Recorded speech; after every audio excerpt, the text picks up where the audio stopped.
It's Christine from Living Clean and Fit, and today I'm going to show you how I make homemade almond butter. First, I have preheated my oven to 300 degrees, and I put my almonds on 2 trays, and I kind of like to spread them out so they're not right on top of each other, but they don't have to be perfect. I'm going to put them right in the oven. And I have a recipe on my blog with more exact measurements, but I really just kind of eyeball it up. So I put it in there, and my recipe says 20 minutes, but I go about 19 on my bake time oven because mine seems to cook a little hot, so I usually do 18 to 20 minutes. My daughter likes it a little more done, so I'm going to do 19 minutes. So you can just see how it goes with your oven. Maybe start at 18 and see if that's cooked enough. So I'll be back when these are done to show you how I make the butter. So my timer just went off, and I'm going to take the almonds out so you can see them.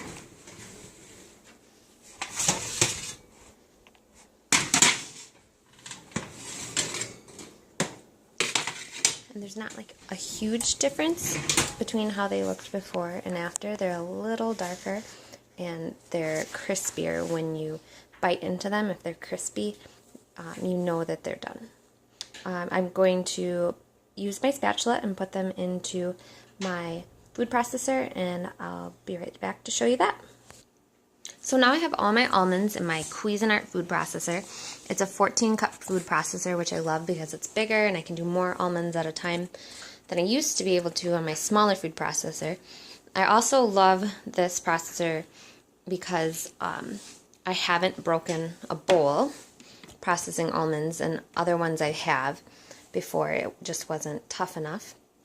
And I've never broken the motor either, which seems to be a problem with some people making almond butter or blending dates or things that are a little bit tougher. So I just really like how this one's lasted so long. And I'm going to show you all the steps as I blend my almond butter. One of the biggest mistakes people make when making almond butter is not letting it go long enough, and so you don't get that creamy consistency that makes the best almond butter. So I'll show you how it looks after each stage and how long it takes so that you can make really great almond butter homemade at home. Here we go.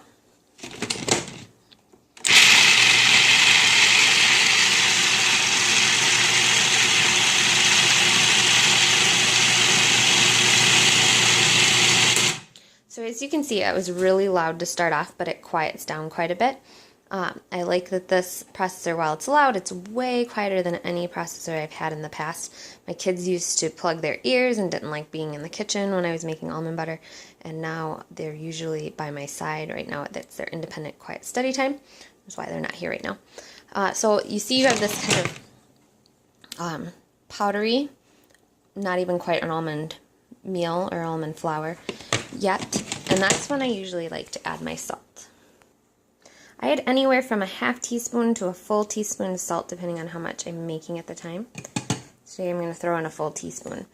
My daughter likes salty almond butter, so it's really just to taste. You could also wait to add the salt if you want to add it a little bit at a time at the end, but I know this is what the amount my family prefers, so that's what I'm going to do.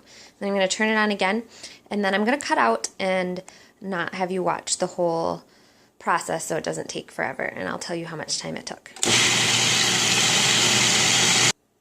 So this has been processing for about a minute now.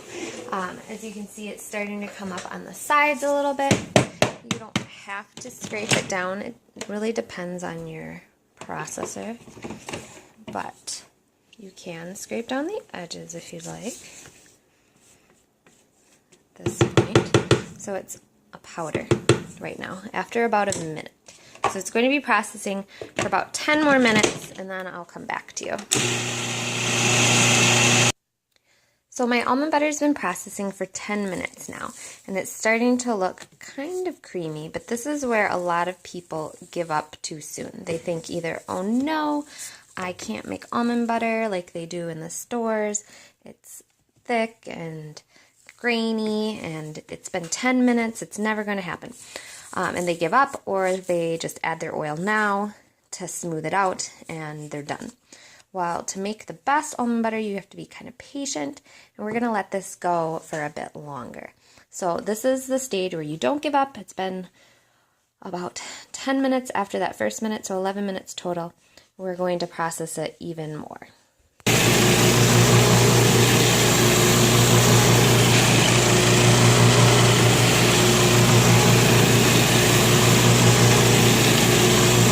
So you see how it's thick and coming up on the sides? We're getting really close, but we're not there yet. I'm going to keep processing. We're still not quite there, but almost. Be patient. So you see how it's not coming up on the sides anymore. It's starting to become a lot more creamy. We're still not quite there, almost. All right, we are where we want to be right before we add the oils. And I'm going to show you it processing so you can see. First, I'll show you the inside. It's really creamy. And it's going to have this like vortex swirl with no chunks. It'll be really creamy. Watch.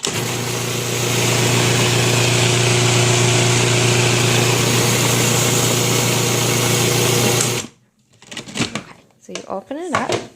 And when you've got this really, really smooth, creamy almond butter, you could leave it like this with just the salt if you like.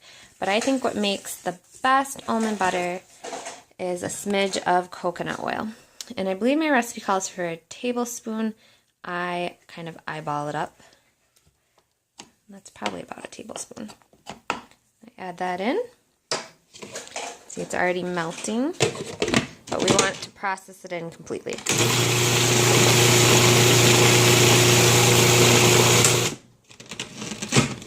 Alright, and there you have it. We've got really smooth, creamy, delicious, brand new, fresh, homemade almond butter.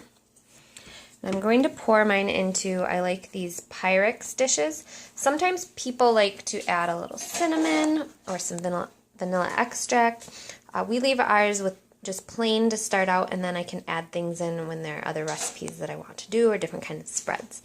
So I put it in this glass Pyrex, and we keep it, it's in an airtight container. In the fridge, you could do mason jars, whatever you like. I just really like these really wide Pyrex containers. So I'm going to do that, and I'll be right back. So as you can see, it makes a ton of almond butter. Lots of it. That's way more than a regular jar at the grocery store. So we've just saved ourselves a ton of money. I buy my almonds in bulk at Sam's Club.